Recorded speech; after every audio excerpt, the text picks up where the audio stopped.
Good evening po, magandang gabi sa mga lahat ng kaibigan po natin diyan sa Filipino Success Movement, our friends sa Global TV.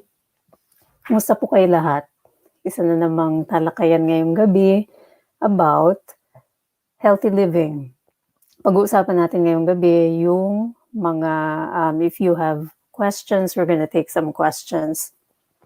But also, pag-uusapan po natin, I have a few things to talk to you about. Kung bago lamang po sa channel namin, welcome po. Kung kayo po ay follower namin dahil po sa healthy living, yung pagiging conscious sa inyong health. Kung kayo ay nandito dahil napanood ninyo yung mga videos namin about low carb nutrition, intermittent fasting, welcome para sa inyo po itong episode na ito ngayon. So I'll give you a chance to jump in and magsisimula po tayo sa ating usapan. So just jump in po and then I will join you with your questions. So kung meron kayong mga questions na naitanong sa comment section and hindi pa po nasasagot yun, pwede po ninyong ilagay dito yung mga questions na yun. Kasi today, pag-uusapan natin all about mga pagkain na alin nga ba yung ating dapat piliin, alin nga ba, bakit natin ina-avoid yung mga certain na grupo ng pagkain and how it will help us with our weight loss journey.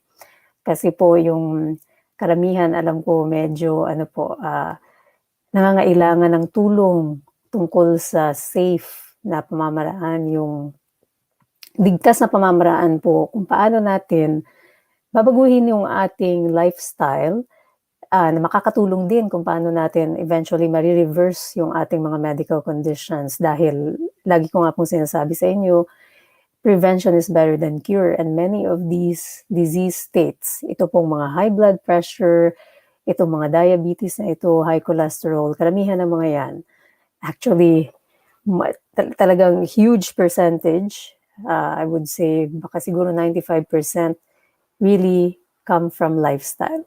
So ngayon, pag-usapan natin, how do we address yung problema na ito sa natural na pamamaraan. So, pasok lamang po kayo kung ngayon pa lang kayo nagjo-join. Hello po sa inyong lahat. Okay, so tingnan po natin, sino po ang unang gustong magtanong? Hi, tingnan po natin. Nandito si Elizabeth, hello, good morning. Magandang gabi dyan. Si Marlene is here, thank you for tagging your friend. Ronvin, hello. Dito rin okay naman ako Marlene, ikaw kumusta? Yeah, hindi na kita nakikita sa Level Up Wellness Community, Marlene. Yeah, hopefully nakikita mo pa rin mga postings doon, kasi very helpful. Andito rin si Ate She, hi, magandang gabi po Ate She, how are you? And andito rin si Arlene watching from YouTube, hi Arlene. And si Miss Charmaine, I always listen to you. I still eat high carbs. Okay, thank you for being honest about it. And yeah, certainly, ang kagandahan nito, Miss Charmaine, you can start anytime. And it doesn't have to be completely keto agad. It can be gradual. Yung sinabi nga natin, it can start from yung moderate low carb and then you can gradually go to keto. So sa mga bago nga lang po pala sa concept na ito, so today is free-flowing. I'm going to entertain questions. Kung merong mga tanong doon sa mga magsisimula pa lang, kung merong mga tanong galing doon sa mga nandito na sa journey na to pero nagkakaroon ng challenges, then is your time to ask those questions. So, yung atin again, when you start this journey, I provided you with this resource. Nandyan po yan sa ating Level Up Wellness Community Announcement Board. Nandito rin yan sa FSM. Ito yung pinakauna nating guide lagi, itong gabay na ito. Kasi this guide will help us, pwede nyo yan i-download, screenshot, share. Itong guide na ito ang gagabay sa atin kung paano natin pagpaparis-parisin yung mga pagkain po. So everything in the green section is a go. Kaya nakita nyo yan, parang traffic light, go, eat freely. And then yung nasa yellow section are pause. Ibig sabihin, you can still eat them, but pause, pag-isip-isipang maigi, kung 'pag kinain niyo 'yan, kayo ay papasok pa rin doon sa ating, low carb definition, which is ang gusto natin is less than 50 grams net carbs per day.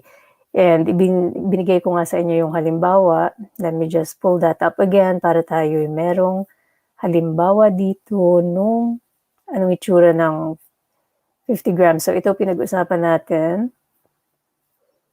Give me a moment lang. Yan. So ito, di ba nakita ninyo po, kung bago pa lang kayo sa concept na ito, pinag-usapan na natin ito.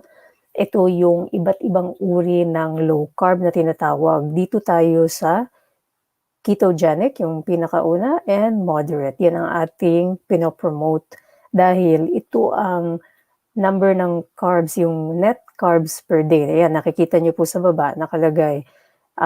For example, itong ketogenic na ito is 6 grams lamang yan. And yan ang ketogenic, less than 20 grams kasi yan per day. Kung nakikita nyo, karamihan, karne, gulay, wala talaga siyang high carb things there. And then yung moderate, 20 to 50 grams. So karamihan, pwedeng mag-start dito sa moderate. Kung talagang bago kayo sa concept na ito, pwede kayong mag-start dito sa liberal, which is 50 to 100 grams a day. And ang gagamitin nyo pong gabay, so kasi iisipin nyo, paano, anong kakainin ko? And this is why I gave you this guide. Para pag-create ninyo ng plating ninyo, then ito yung magiging guide natin. And paano malalaman kung ilang grams? Well, nilalagay din kasi natin yan doon sa Level Up Wellness community natin. Doon, I share with you. Sometimes I also have it on my page. Pero basically, kung hindi pa po kayo member, paki-join na po. So I'm just gonna put it on here. Hanapin lang ito or dito sa broadcast na ito, ilalagay namin yung link. Join po kayo dito. And doon yung makikita kung paano yung pairing. Ano nga ba yung gagawin ninyo based dito sa listahan na ito? Paano ninyo siya pagpaparis-parisin para maging low carb siya, mag-stick kayo sa low carb. And also you'll get some idea with the pictures na sinishare ng mga members natin doon. Like ito, ayan, mga ganyan. Kung anong pairing ang pwede. Nakikita nyo, hindi naman boring po. Yung pagkain ng low carb is actually very satisfying. So, give me a moment. Okay. So ngayon, gusto ko lang i-share ito sa inyo kung hopefully meron po bang mga katanungan. Sige po, I'm gonna wait for you to put in some questions. Ayan, ito meron tayong tanong. So let me pull this up. Give me a moment.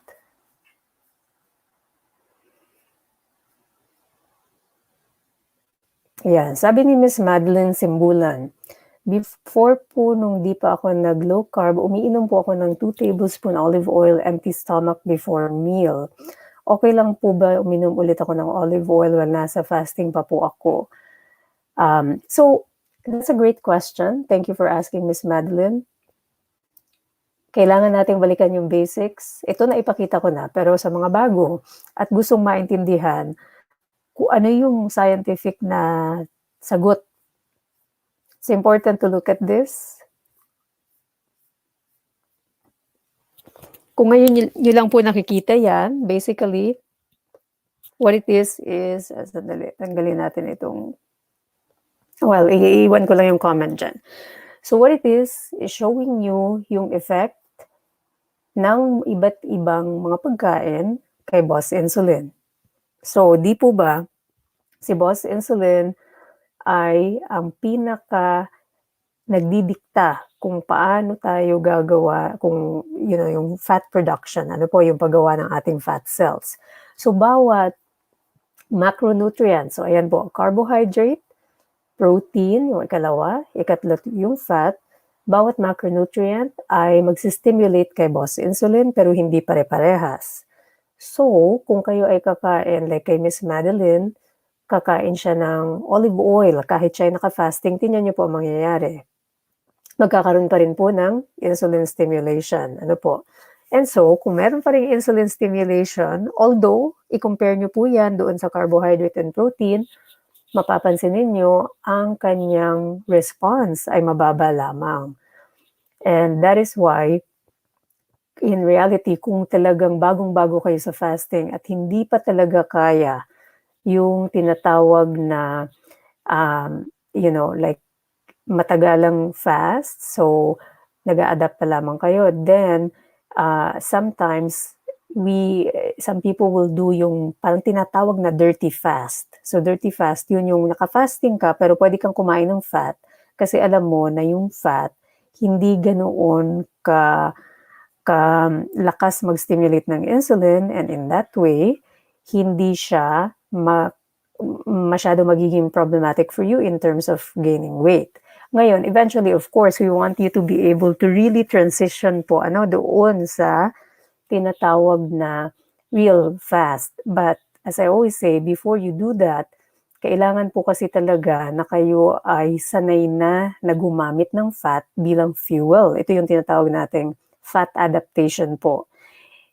Paano mangyayari ang fat adaptation? Sa pamamagitan lamang ng paglo-low carb. So, una again, the steps are, first, you have to get the body used to using fat muna. And yung using fat na state na yun, mangyayari lamang kung kayo ay patuloy na naglo-low carb. Dahil pag kayo po'y hindi, parang yo-yo yan eh.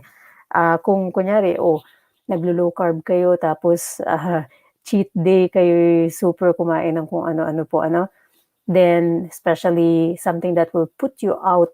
So tatandaan po lagi ito, even pag kayo po ay, even if you are on the feasting window, yung kumakain na time, kailangan stick pa rin tayo dito sa keto and moderate dahil once kasi na nag-cheat tayo ng sobra-sobra and kumain ka ng pizza, kumain ka lahat ng carbs, kinain mo, then mawawala ka sa fat adaptation.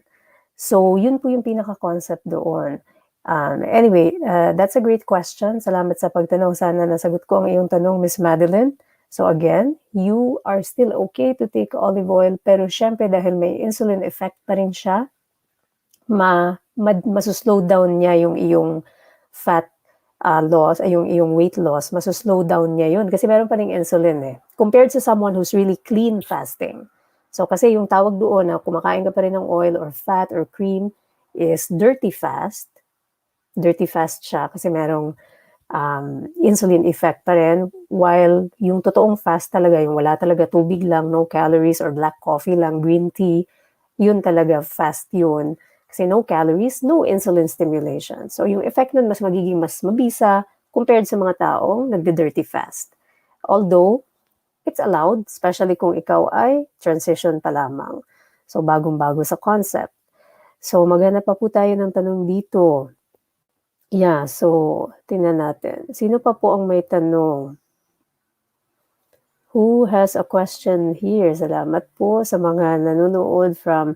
So si Miss Maribel, thank you for sharing your nice pictures, Miss Maribel. So, okay. So ito magandang tanong. Miss Irene Peña, thank you for asking this.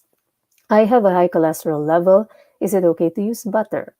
So, kailangan din po maintindihan yung metabolism sa loob ng ating katawan. Yung cholesterol po kasi natin, it's made from other materials po. Usually, cholesterol natin, tataas yan kapag tayo ay kumakain karamihan ng carbs actually. So kahit na ikaw ay high cholesterol, pero kasi you have to understand again, right? Again, babalikan ko ito.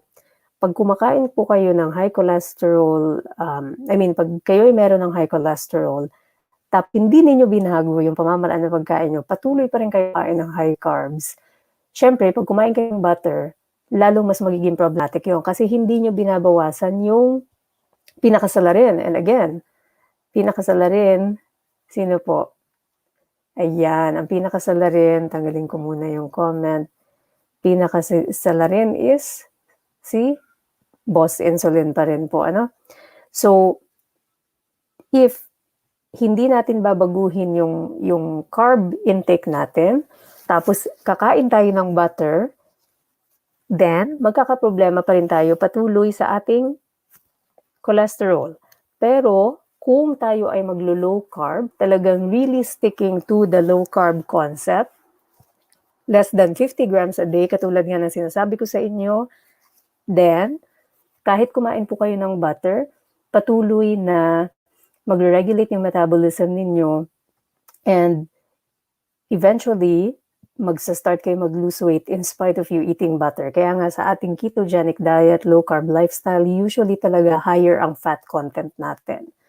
Dahil nga po dito sa concept na ito, na you want to stimulate insulin the least amount as possible, but at the same time, kayo po ay kumakain ng balanse. Meron always, so pag kayo magpe-pairing, always manggagaling, merong galing dito sa protein, may galing sa carb, may galing sa fat. And the butter is fat. So, pwede po ninyo i-combine yun doon para ang inyong plate ay nutrient-dense, kumpleto. Ayaw natin po dito yung masyadong calorie restriction. So, ang sagot sa katanungan, yes, pwede pa rin po kayong kumain ng butter kasi talagang part yan ng ating low-carb strategy. However, kailangan talaga mag-stick sa low-carb. Pag hindi binago ang pagkain ng carb, patuloy pa rin ang high carb, magiging problematic yung pagkain ng butter kung dati na kayong may high cholesterol. So, thank you for that. Great question, Miss Irene. Sino pa po ang may tanong sa mga bago? Ayan. Doc, hindi po ba masama ang araw-araw na fasting? 6 months na po ako fasting at goal weight na din po ako ngayon. Great question. Thank you sa Miss Cruz Erda. Hindi ba masama ang araw-araw na fasting? The answer is, so marami po yung layers yan. Ano po? Depende sa inyong body goals, depende sa inyong health goals. Different people fast for different reasons. For example, kung kayo ay nag-fast dahil kayo may diabetes, may high blood pressure, then patuloy na pag-fasting is okay kasi kailangan po talagang i-maintain yan. Otherwise, pag nag-gain na naman tayo ng weight, lahat ng mga side effects ng weight gain na yun will come back. And so, pag hindi natin maintain, para din po yung, isipin nyo parang ano yan, garden. So, pag hindi nyo maintain, tutubo ulit yung mga weeds and magiging hindi na ulit siya maganda maayos. Then, sayang yung pinakaunang effort ninyo ng pagpapaganda ng landscaping. Ganun din po yung fasting. So, kung naman wala kayong mga medical condition na yun at kayo ay ideal weight na, then as long as you're not obviously continuing kasi meron din tayong caution. Usually yung iba naman can go into like what we call parang eating disorder na po Pero kung kayo ay nagme-maintain lamang sa tamang timbang at hindi na kayo patuloy na nagbabawas, certainly you can continue to fast. Like me, I still fast every day. As you see, I'm also already ideal weight po, Hindi naman talaga sa akin naging issue yung weight, but I continue to fast. Fasting is a natural process po, Ms. Erda. If you think about it, yung ating circadian rhythm, lagi kong sinasabi din sa inyo about circadian rhythm, yung pagtulog, yung internal body clock natin na pagtulog ng gabi, gising ng umaga. If you think about that, that's fasting. That's fasting po. Like say, if you follow the normal na way ng pagkain ng tao noong panahon, right? Kapag madilim na kasi, magsa-stop na kumain. Think about evolution. Although ang technology natin ngayon napakabilis, parang lahat na meron tayo, but think about evolution. Ang body natin hindi kasing bilis nag-evolve ng technology natin. And so yung mga sinaunang tao noon, paggabi at madilim na, papasok na yan sa kuweba, wala nang chance kumain, right? Because dati hindi naman ang pagkain nakukuha lang sa pagbukas ng fridge. You still have to hunt for your food. You still have to pick your food kung mga prutas o gulay yan. And so, natural process talaga yung fasting, yung magdamag, hindi ka kakain all the way sa umaga. So tingin nyo ba pag umaga, pagising nila, andyan na yung food? Hindi pa rin, right? And so, the human body is really used to fasting. And if you look at the various different cultures, lahat na po ng mga religious cultures, mga kultura, sa iba't ibang bahagi ng mundo, they have fasting as part of a religious parang ceremony or kumbaga parang what do you call that? Like like a ceremony. Lagi pong may, like for example, sa Muslims, meron tayo niyan. Sa Catholic, meron din tayo. Buddhism also has that because alam nila na fasting is natural. It's a natural way to cleanse your body. And I will talk to you more about yung benefits ng fasting sa susunod na broadcast natin. Pero to answer your question, yes, it is safe and okay to fast as long as you maintain yung ideal body weight mo at hindi ka patuloy na nagbabawas just for the sake lang na gusto mo lang magbawas, hindi na unhealthy. Mukha ka ng kalansay tapos patuloy ka pa rin, right? So there is a healthy boundary na hindi siya yung eating disorder na tinatawag. So kapag ikaw nasa ideal body weight mo na, you have energy, you can see na fit ang body mo, and of course, sasamahan natin syempre ng exercise, it is okay to fast. Always, sa lahat ng binibigay ko sa inyong advice, it's always still best to consult your doctor muna to get clearance. Syempre, ito ay platform general advice lamang po. I don't know your particular circumstance, Miss Erda. So, kailangan may konsulta tayo lagi sa doctor natin dahil bawat tao may specific state of health yan. Once may clearance kayo and kayo naman ay stable, healthy, it should be fine to do your fasting. So, thank you po for that question.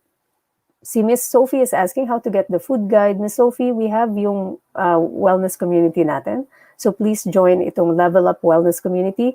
Ronaldin, can you please answer yung question ni Miss Sophie and send her the link.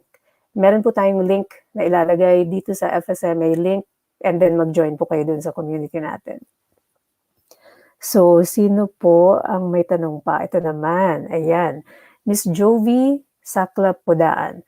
Just join to watch your videos. What are the foods that you should eat during intermittent fasting? So again, I will direct you, Miss Jovi, dito po sa ating food guide. So this is our food guide, and base dito sa food guide and sa mga inspiration na makikita nyo doon sa posting sa community natin, doon po ninyo magkakaroon ng idea. So again, I'm gonna pull up some of the photos ng mga community members natin. So for example, ito, posting yan ng mga community members po natin, and makikita ninyo yung idea, yan po ay nakabase doon sa food guide. So yung food guide na pinakita ko kanina, yun po ang basihan kung bakit, ayan, nalaman nila na, pwede mo pala i-pair yung itlog dyan sa avocado. Lahat po yan, nandito po sa ating food guide, and yung food guide natin, lahat ng nasa green, pwede natin kainin freely, kaya nga parang traffic light, go foods siya. Pause, maaari natin kainin pero in moderation dahil meron pa rin siyang insulin effect. Ito po ang kailangan talagang tumatak sa isipan ninyo, itong chart, itong graph na ito. Yung food guide natin, naka-base yan doon dito sa graph na ito na kapag mataas ang insulin effect ng isang bagay, we will put it doon sa red portion. Ayan, katulad yan. Stop, do not eat, drink. Itong mga pagkain na ito will cause high insulin stimulation or will be highly processed. Kaya ayaw natin yung mga pagkain na yan. Lahat po yan nasa food guide. So, sige po. Tingnan natin sino pa po ba ang may tanong dito. Okay, let's have a look. Hello po sa mga kaibigan natin sa Qatar, Ms. Yan Jing. Hopefully, ito po ay makatulong po sa inyo. Ayan, sabi ni Marlene, coconut oil na po gamit natin. That's great, Marlene. Good for you. So, meron din po dito sa food guide natin about oils na maaari natin gamitin. So, pinaka-healthy po yung mga coconut oil, avocado oil, macadamia nut oil is also okay. Olive oil, of course. And ilalabas ko rin kung alin ang mga maaari ninyong gamitin sa high heat and low heat. So, low heat, yung mga hindi natin pwede, it's best to avoid using them sa pagluto ng mga, yung, like if you're gonna fry, it's better to use coconut oil kasi pwedeng gamitin yun sa high heat. So, maglalabas tayo ng resource dyan. Ito naman po, si Miss Guerra Mantea Gudo Rowan. Good morning, Doc. I'm under maintenance for cholesterol and high blood. Superhero po ako to start my diet, especially pasta and rice. So that's a great sharing. Maraming salamat po, Ms. Guerra.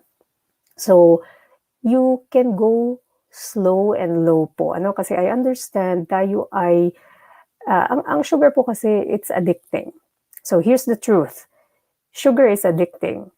So, if for the longest time kayo po ay, and what I mean by sugar, so kung titingnan niyo po itong ating, ito po, lahat po yung, karamihan ng naandyan ay sugar po yan. At hindi lahat ng sugar matamis po, ano? So, rice is sugar, hindi naman yan matamis. It gets broken down to glucose in the body, pero hindi siya matamis. So, akala kasi ng iba, yung mga mahilig lang sa matamis ang may high blood sugar or magkakaroon ng high blood pressure, ganyan, cholesterol. It's not true. You have to understand yung metabolism, biochemistry, and ito nga yung binibigyan natin dito ng mga, madaling intindihing explanation na itong mga bagay-bagay na ito get converted inside the body to still become like glucose. So kahit kumain kayo ng hindi matamis like pasta, rice, noodles, yan po ay mako-convert pa rin sa loob ng katawan natin into sugar. And what does sugar do? Ayan po. Kaya nga po siya, if you notice po, tignan po ninyo dito sa baba, yung time. Dito po sa baba, ito yung time frame kung saan yung effect nitong mga macronutrients na yan ay makikita natin. Look at this po, dito sa 120, 140 minutes, which is 2 oras po, makikita po ninyo na yung carb, doon siya babagsak yung kanyang, kumbaga yung babagsak yung ng carb doon sa time frame na yun. So ano pong mangyayari? Hulaan ninyo. After 2 hours, gutom na naman tayo, So yung mga po sanay sa pag-fuel ng katawan nila, kasi tandaan niyo po yung sinabi ko sa inyo before, yung katawan natin can be fueled in a few different ways. Maaari po itong ma-fuel with glucose. So ito po yung mga tao na yun nga po ang ginagamit na kadalasang yung mga kinasanayang pagkain is carbs. So yung mga tao na yan, sanay sila mag-fuel with glucose, and the other way of fueling the body is syempre with fat. So ito yung mga tao na usually nasa ketogenic low carb na sila, and so ang ginagamit na ng gasolina ng katawan nila is fat. So usually yung mga tao po na gumagamit ng fuel as fat, they don't become hungry right away. And so anong nangyayari doon? They are able to fast longer po, So dito sa problem na ito ni Ms. Guerra, ang issue kasi dito is, pag naandun ka pa sa frequent use ng glucose as your fuel, talagang mayat-maya magugutom ka. And what will happen? Hindi mo mapigilan. Mayat-maya, i-crave mo the same thing. So then it becomes a sugar addiction. So paano nga ba? Ano ba ang lunas sa sugar addiction? It's simple. I understand it's not easy, but it's simple. Ito po ang lunas. Ang lunas is to start going low carb. Paunti-unti. Pwede ka, Miss Guerra, mag-start muna again dito sa, let's say, start ka muna dito sa liberal. Tingnan mo yung liberal na yan. Diyan, meron kang karne. So nakikita mo yung steak. Meron ka dyang protina. Ayan, itlog. That's egg. Egg medallion yan. And then, meron ka ditong kamatis, you have some carrots, peppers, then meron kang sweet potato. So, yan yung liberal. Hindi yan ang goal natin sa ating low-carb nutrition, but it's a good place to start, especially pag galing ka sa super high carbs na diet, like pizza, rice, all those things.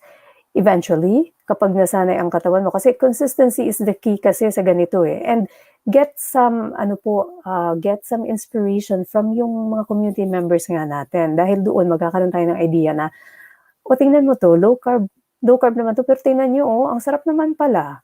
Ayan, low carb yan, pero ang sarap naman pala. Tingnan nyo yan, merong sausage, may bacon, di ba? Merong eggs. So doon mo ma-realize na, pwede naman palang ganyan ang pagkain. Right? And it's still very fulfilling. Ang sarap po, tingnan nyo itong na ito. Yung isang posting dito ng, yung peppers. Ang sarap po niya, It's beef, tapos stuffed pepper siya, and completely low carb din, right? And so, makikita mo na, I don't really need pala to eat that much carbs kasi masarap naman pala yung low carb, right? So, again, galing po lahat yan dito sa listahan na yan. And if you just have to learn how to do the pairings, dun mo ma-realize na pwede mo unti-unting ma-replace yung iyong rice, yung iyong mga noodles, yung iyong mga tinapay, with the things here in green and make it very satisfying. Kasi ang key po dyan ay balanced. So, nutrient dense. Yan ang lagi ninyong marinig from me, nutrient dense. Ibig sabihin, kumpleto siya ng nutrients, hindi siya unhealthy. Nakikita nyo yan, di ba? Ganda. At the same time, satisfying po. Kasi nga, we want to, we want to get out of this cycle na, tinan nyo yan, no, every 2 hours, gutom. Right? We want you to actually be able to sustain yung inyo pong period of not eating for a longer period of time. And you can only do that if you transition to fat and protein-based meals. So more high fat, moderate protein, and maging maselan or pumili ng carbohydrates in the right way, which is manggagaling dito sa ating green section. So thank you for asking that question. So tingnan po natin, sino pa po ang may tanong dito?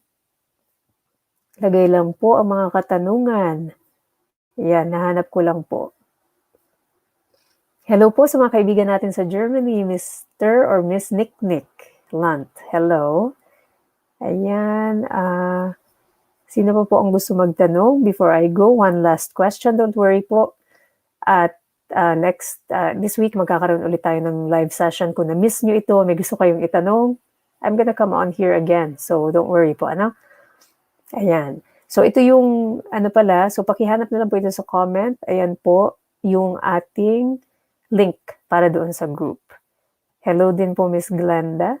Hi, saan man kayo naroon? Ayan. So, thank you po, Miss Maria Victoria, for appreciating po. Yeah, sana po makatulong ito sa inyo. Okay, so ito, again, last thing na po, that I will address. Miss Grace, thank you for your comment, Miss Grace. Madalas po ako gutom. Puro matamis po gusto ko, Doc. Yun po, Miss Grace, ay dahil nandito pa rin kayo sa cycle ng nakaasa lagi sa glucose as your fuel. Nandito kayo. Ayan, lagi po kasi kayong nasa carb cycle. And ang mangyayari dyan, kita nyo nga, after 120 minutes, di ba sabi ni Inday G, naalala niyo yung sharing dati ni Inday G of Team Fortaleza, yung Team Healthy member natin. Kung hindi nyo kilala si Inday G, please follow them. Team Fortaleza, yan, nasa Facebook din sila. Makikita niyo yung very inspiring journey nila. Sabi nga ni Inday G noon, mayat-maya daw gutom siya, wala pang 1 hour yata, kakain na naman. It's because of this, right? Until you get out of that cycle, sana ba yung comment natin? Until you get out of that cycle, Miss Grace, si Miss Grace yata yun, you will always feel hungry. Yun po talaga yung simpleng katotohanan doon until you transition and get into the habit of eating from the green and the yellow. Hindi talaga mawawala yung inyong mayat-mayang pagkagutom kasi science tells us that you will always have that dip. Ano po? Kasi so sugar po, taas. Biglang bagsak. Plus, don't forget yung hormonal effect niya. Meron kasi siyang effect sa ating reward hormone, yung tinatawag na dopamine. Reward hormone po. May mga videos ako that talk about it. But anyway, itong reward hormone na ito yung nag-uudyok sa atin. It's pushing us to keep eating itong mga pleasurable things na ito, especially sugary things, because it knows that it's gonna give us the spike. Parang high po. Kasi nga addiction siya eh. It is an addiction. So, sasabihin ng dopamine, kumain ka ulit. Plus yung hunger hormone natin is also there. And so, ang mangyayari niyan, nandun lagi yung urge mo kumain kasi you're still in the addiction loop. Para pong droga yan eh, right? Like yung droga ng shabu, hindi naman yan basta na lang, gagano na lang. Tapos na, wala na siyang addiction. You have to really transition. And the only way you'll be able to do that is by going low carb and after adjusting to the low carb, doing intermittent fasting. Doon ninyo po ma-realize na, wow, kaya ko pala mag-fast ng OMAD, 1 meal a day, 20 hours, 20 plus hours. Mga members natin sa community, they go fasting for really long periods of time. Kaya po nila, bakit? Hindi na kasi sila nagugutom eh. They're burning fat for fuel. And tatandaan niyo po, yung sinabi ko sa inyo before, ang ating fat will burn 9 kilocalories. So, fat, 9 kilocalories po. Give me a moment. Fat, ayan. Compared po sa ating, yan. So, 9 calories ang nababurn po ng fat compared po sa ating carbs. Sorry, medyo ako'y nag-allergy ngayon. So, compared po sa ating carbs, proteins, 4 kilocalories lang ang nababurn po niyan. So, tingnan nyo po, kung 9 kilocalories ang nababurn ni fat, si carbs at proteins ay 4 kilocalories lang, hulaan ninyo kung alin ang mas makakapagbigay sa inyo ng energy.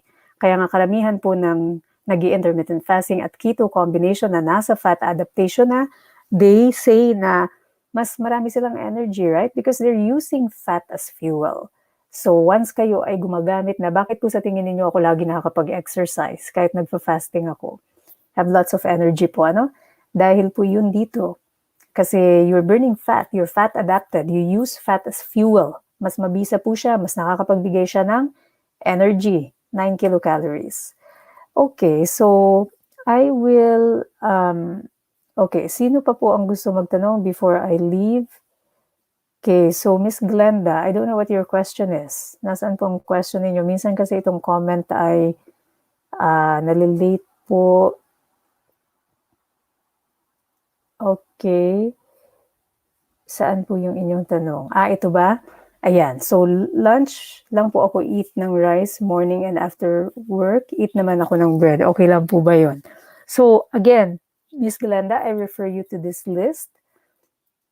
Imagine if you're, di ba po, yung rice and yung bread, they belong in the red section ng ating guide.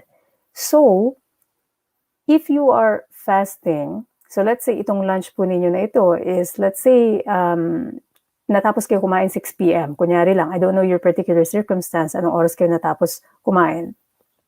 Ngayon, kung 6 p.m. kayo kakain, tapos lunch na kayo ulit kakain, then that puts you in an 18-hour schedule po, ano?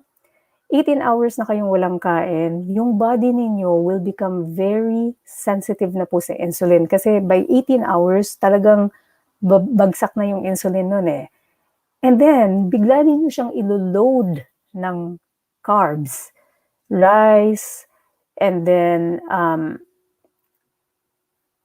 kakain kayo ng bread. Imagine what that will do dito. Tingnan po ninyo kung ano mangyayari dyan. Mag-overshoot po ang inyong insulin levels. So, parang wala ring epekto. Kumbaga, parang you are defeating the purpose ng kayo ay nagfa-fasting at kayo ay, you know, I don't know if you're attempting to be low carb, but it's defeating the purpose kasi pagkatapos po ninyo mag-fast, bigla ninyo siyang ifa-flood ng insulin doon sa time na siya ay very sensitive na kasi kumbaga, you know, when you're fasting for a little bit longer time, sensitive na yung katawan mo sa insulin eh. Nagiging ano na siya, more responsive. Tapos bigla mo siyang bibiglain ngayon with so much carbs. What will it do? Yo-yo. It will go yo-yo. Kaya ngayon karamihan nagsasabi, nag-LCIF naman ako, ba't hindi ako naglo-lose ng weight? Because you're not maintaining low carb. You continue to eat carbs. Ito pong low carb lifestyle is all about transitioning to the actual lower carbohydrate type of food. Hindi po pwede yung, okay, fasting ako ngayon. Tagal-tagal ko nag-fast, 20 hours, tapos boom, kain ako ng pizza. Wala po. It's like cancel. Kinancel mo yung effect. Lahat ng gains mo nawala. Kasi tinanggal mo yung sarili mo out of the fat adaptation. So, lagi pong tatandaan yung concept ng fat adaptation po. Once sanay na ang katawan ninyong gumagamit ng fat as fuel, again, if you bombard it with carbs, at kayo ay lumagpas, kaya nga po ito, lagi kong nire-remind sa inyo, lumagpas kayo dyan sa 100 grams. Kasi ito yung uri ng low carb po, yung keto, moderate, and liberal. At ang gusto natin is yung keto and moderate. Once kayo ay lumagpas sa liberal dahil nag-over na kayong 100 grams. So, ano nga ba yung itsura ng 100 grams? Ito po, tingnan natin. Itsura. So, tingnan nyo po yan. 3 piraso ng tinapay, and depends on the brand po ha. Yung ibang brand can be even higher. 3 piraso po will already put you out of low carb. tinapay pa lang po yan, paano pa yung mga iba, yung ulam nyo? Tapos sabihin pa natin, isang kain lang yan, 50 grams na po yan, right? And so, 50 grams, compare nyo po ito sa low carb. Tingnan niyo, ito low carb. Tingnan nyo po yan, low carb, 50 grams, napakarami na. Napakarami na 50 grams. Tingnan nyo po ito, kapiranggot, ilang ano lang yan ang kanin, tingnan nyo nga po. Wala pa yan isang cup, 50 grams na agad yung carbs niya dyan. Right? And so that will already put you out of fat adaptation. Tanggal na kayo dun. Nagpas na kayo dito kasi ano pa lang yun kanin, right? Kakain pa kayo ng protina, kung ano pang kakainin nyo. And also, isang meal pa lang po yun. So imagine, 3 meals a day. Kaya nga yung karamihan ng tao who eat yung high carb diet, they all go beyond, way beyond ng even 100, minsan 200 grams pa sila. Kasi tingnan nyo naman yan, kapiranggot lang, 50 grams na agad yan. 1 meal pa lang yan, right? Lalo na yung mga mahilig mag-snack ng tinapay dyan. Compare naman po yan dito sa mga low carb. Tingnan nyo to. Ito po, 20 grams po yan. 20 grams, lahat-lahat na yan. Ayan, may zucchini ka na, meron ka pang spinach, meron ka pang kamatis dyan, meron kang isang ano ba yan? Napakaraming spinach, meron kang berries. Those are just 20 grams, right? Let's have a look ito. Mga iba't ibang pagkain. Tingnan niyo po yan. Look at this. So soda juice, immediately out na po kayo sa ketosis. Chocolate bar, sigurado po, out na kayo sa ketosis. Bread, tingnan niyo po yan. Donut, tingnan niyo, candy, 70 grams, right? Kumain lang kayo ng kapiranggot na M&M. Wala na kayo sa ketosis. Right? Samantalang, marami naman pong mga choices na pwede namang kainin that are low carb, healthy, full of nutrients. And ito nga po yung mga nandito sa ating list. So the list will always be your guide. Pag wala sa green at yellow, stop. Just stop. Don't eat it. Otherwise, lagi kang gutom. And it will completely cancel yung mga effects na ginawa mo sa pagpa-fasting mo. So sana po nasagot ko ang inyong tanong. So next time po, pakipull na lang ang questions. I'm gonna join you again. Yeah. So one last question. So si Miss Emily, isang pirasong bread, isang araw whole wheat bread. Again, Miss Emily, this will be in the red section, right? So whole wheat bread, marami po tayong, kaya nga po, join kayo sa community. Kasi doon po sa community, maraming pamamaraan, you can have bread, but not wheat. Right? So, meron kasi tayong mga alternatives to bread made from low-carb ingredients. Makikita nyo dito sa green nakalagay, for example, for baking, almond flour. So doon, sa ating group, yung Level Up Wellness Community, may mga sharing doon sa mga recipe. So, kanina may nag-publish about yung recipe niya ng bread. Pakitingnan po yun. And yun ang ating gamitin, gawin, para yung ating kakainin na bread, hindi magagaling sa whole wheat. Kasi yan ay whole wheat. Saan ba siyang section? Nasa pula. Dito siya sa pula. So, whole wheat will be here. Do not eat and drink. Ayan, refined grains and products, white rice, whole wheat. Ayan po, very clear. Ano po? Whole wheat. So, you will have to find alternatives, and the alternatives will be found doon po sa ating community. May mga sharing doon, may mga baking tips. Pwede pa rin kayong kumain ng bread as long as gagamit tayo from yung ingredient list natin na galing dito sa green. Ano po? Ayan o. Baking supplies, almond flour, coconut flour, psyllium husk. So, pag gagamitin natin itong mga low-carb options, for sure, pwede kayong kumain. Right? So it's all about the guide. I will always refer you to the guide. Ano po? So, yun lamang po for now. Let us, I'll join you again po this week. Please pull your questions. Thank you po sa inyong participation. Salamat sa mga nagtanong. Dahil po sa inyo, natututo ang ating mga kapwa. Dahil yung mga tanong po ninyo is, I think, very good questions. And malamang ito ay tanong ng karamihan din po. So again, join our community po. I'll see you all there and see you again soon. Bye for now.